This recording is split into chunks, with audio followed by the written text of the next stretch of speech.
Quantas vezes você se viu diante de um desafio e achou que não ia dar conta? Quantas vezes você se viu diante de um monte de tarefas para cumprir, de um monte de demandas para cumprir e achou que não ia dar conta?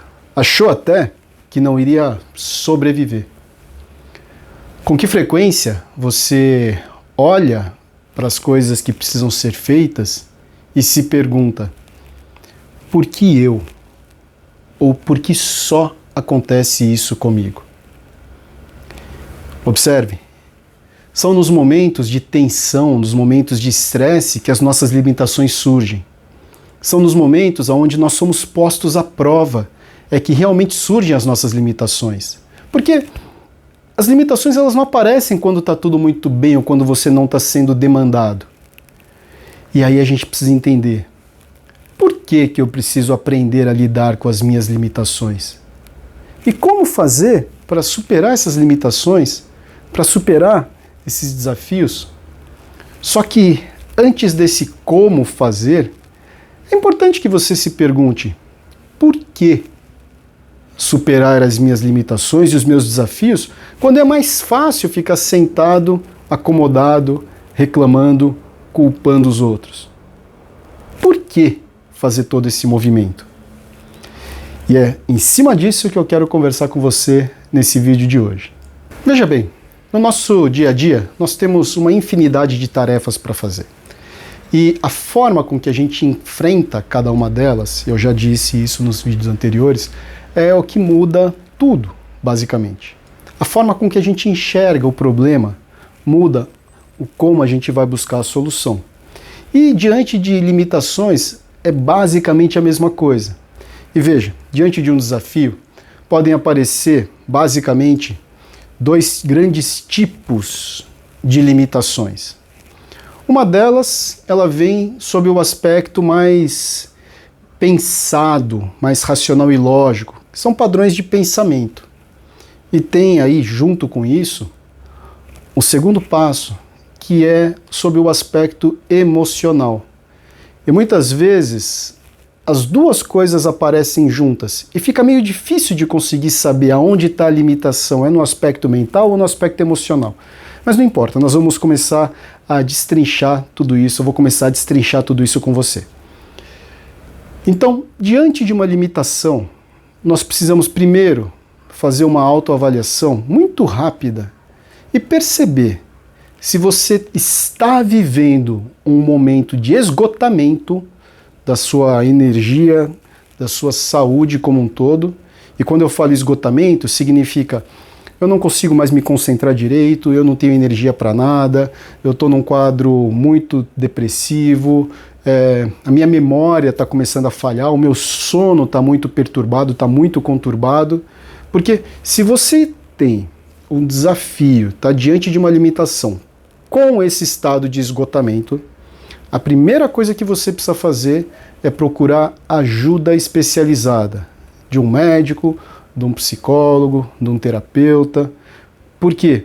Porque você pode estar num quadro de doença sem saber que está num quadro de doença.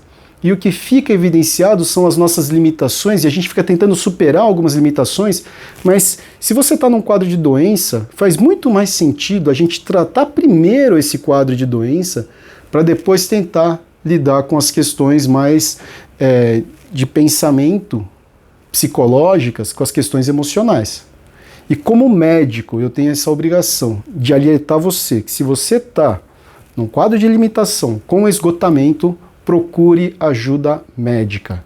Isso é muito, muito, muito importante.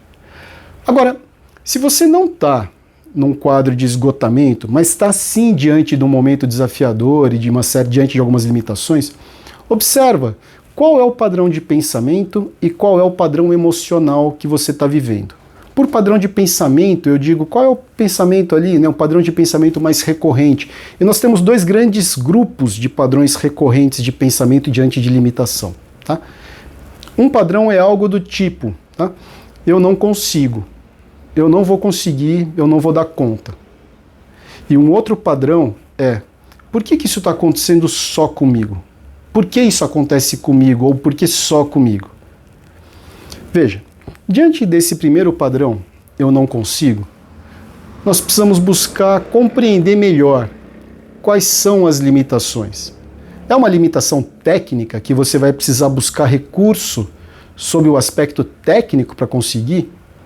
É uma limitação de tempo, onde você vai precisar reorganizar o seu tempo? É uma limitação em relação ao volume de coisas que precisam ser entregues dentro de um tempo e o que você precisa, de repente, é da ajuda de alguém que possa te trazer suporte para conseguir aquilo? Observa esse padrão de pensamento, eu não consigo. E pergunte-se aí, né, o que seria necessário ter ou fazer para conseguir? Porque isso ajuda a desbloquear a mente inicialmente. E a partir daí, quando você lista tudo aquilo que seria necessário ter ou fazer para conseguir, você começa a ter um pontapé inicial de um plano de ação para superar essa limitação. Então, lembrando que tem aspectos técnicos que às vezes a gente não consegue por não saber como operar determinado software, determinada máquina, determinado aparelho. E aí você precisa sentar e estudar sobre isso, e isso te ajuda a conseguir, ou pedir ajuda de alguém que saiba. Então esse primeiro padrão, ele é um padrão relativamente fácil de resolver, desde que a gente muda a pergunta, porque geralmente a gente fica, por que eu não consigo, por que eu não consigo, por que eu não consigo? Então, ao invés de se fazer essa pergunta, muda a pergunta. O que eu preciso para conseguir? O que é necessário ter, saber, fazer para conseguir? Quando você muda a pergunta, o seu cérebro automaticamente começa a mudar o foco e vai buscar respostas. Se eu me pergunto por que eu não consigo, a resposta que vai vir é porque você é um incompetente. Se eu me pergunto, tá, o que eu preciso para conseguir, a sua mente busca outras respostas, isso é muito importante. Existe aquele segundo padrão de pensamento. Por que isso acontece comigo? Por que só comigo? Por que de novo comigo? E por trás desse padrão de pensamento existe, de uma forma consciente ou inconsciente aí dentro, um padrão de vitimicidade. Como se você fosse a única pessoa azarada no mundo, ou se você fosse a pessoa mais azarada do mundo, ou a pessoa mais injustiçada do mundo. E a primeira coisa que eu preciso te contar é: as coisas na vida não são justas. O mundo não é justo. As pessoas não são justas. Isso é real. Agora, o que nós escolhemos fazer a partir desse cenário, isso depende única e exclusivamente de você. Então eu posso ficar culpando o mundo por não ser justo, por não me dar oportunidades, ou eu posso assumir o papel de protagonista e me fazer a pergunta do primeiro padrão, que é: o que é necessário ter, fazer ou saber para resolver essa limitação? Mas antes de se fazer essa pergunta, o que é necessário ter, fazer e saber para resolver essa limitação, pergunte-se aí dentro e responda para você mesmo com a maior sinceridade: existe ou não existe um posicionamento de esperar que as pessoas venham e me salvem e façam isso por mim?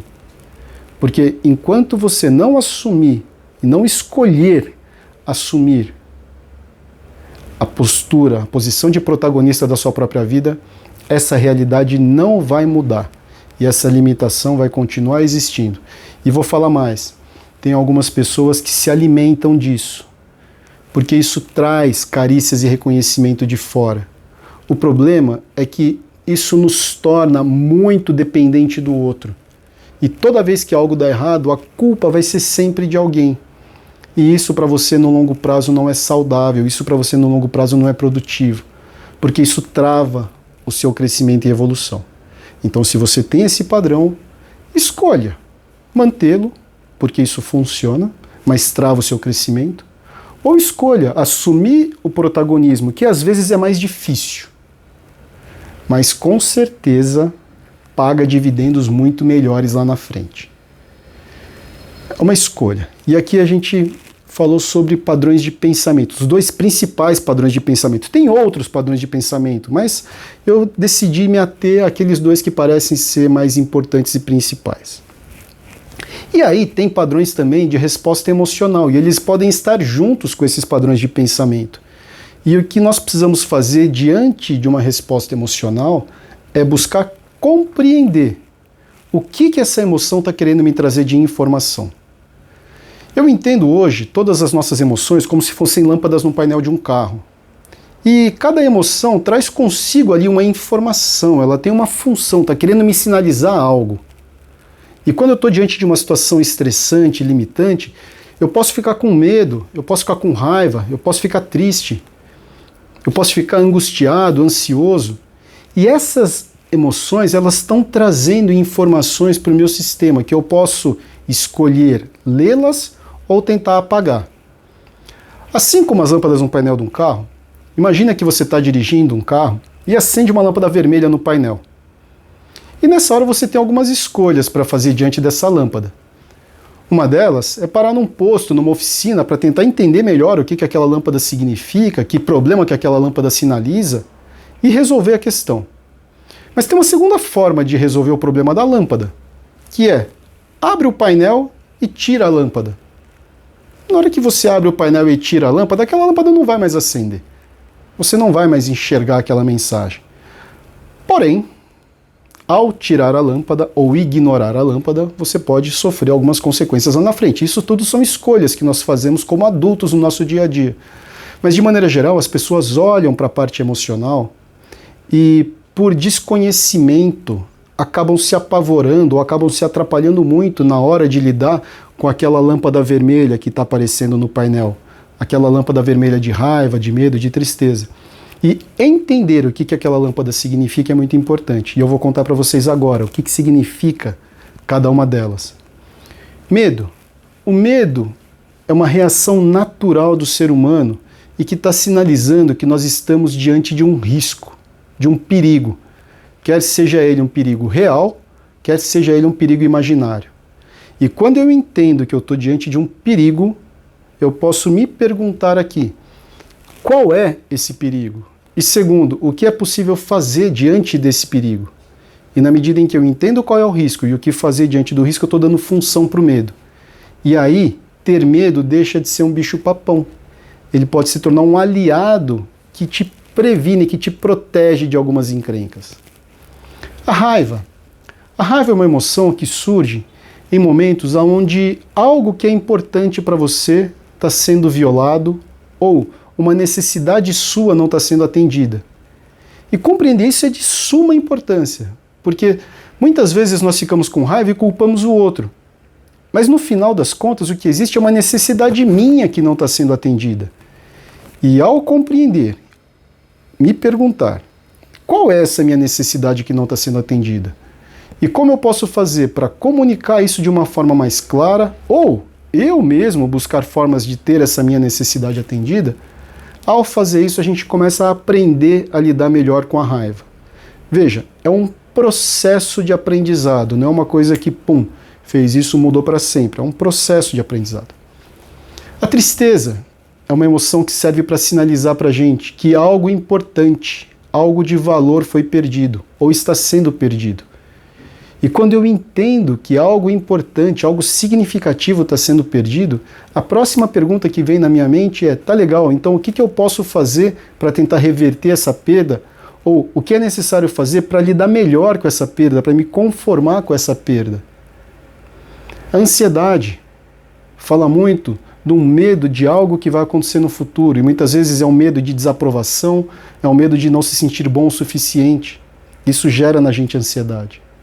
A angústia, que ela pode ter um toque mais de tristeza ou um toque mais de raiva, mas é uma mistura de medo com tristeza, medo com raiva.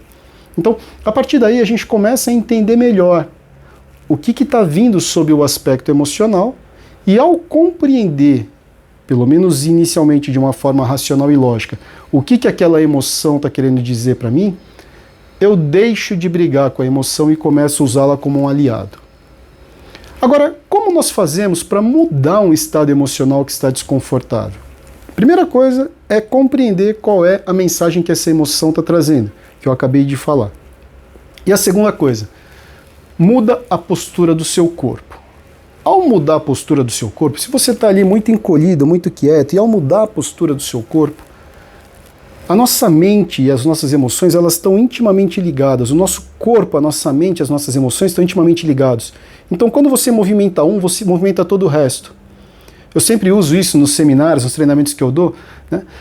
Experimenta pôr um sorriso no rosto, por mais falso que seja, e observa o que vai acontecendo com você aqui dentro com o tempo.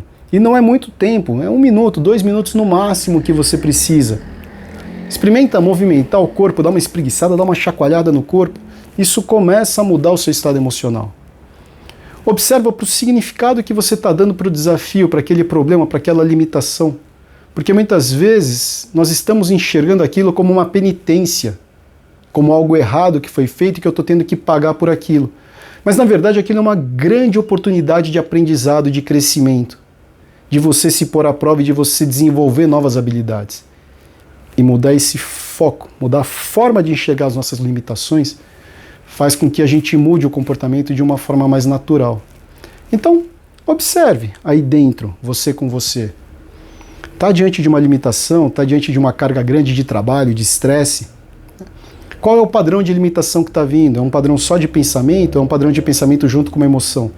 Se for um pensamento, é um pensamento do tipo, eu não consigo, que você consegue reverter mudando a pergunta? Ou é um padrão do tipo, por que isso acontece comigo? Que você consegue reverter vindo para uma postura de protagonismo, assumindo o protagonismo pela sua vida. E a parte emocional. Observa. Primeiro, qual é a emoção que está vindo? Depois, qual é a função daquela emoção? Volta esse vídeo, assiste quantas vezes for necessário para você captar isso melhor. E a partir daí, mexe o seu corpo, muda a postura do corpo, muda a forma de respirar, a forma de encarar o mundo, que essas emoções naturalmente vão melhorando. Pratica, pratica. E tem muito mais do que isso. Isso que eu estou trazendo para você é uma forma compilada e rápida de como lidar com as suas limitações. Mas isso é só o começo dessa caminhada.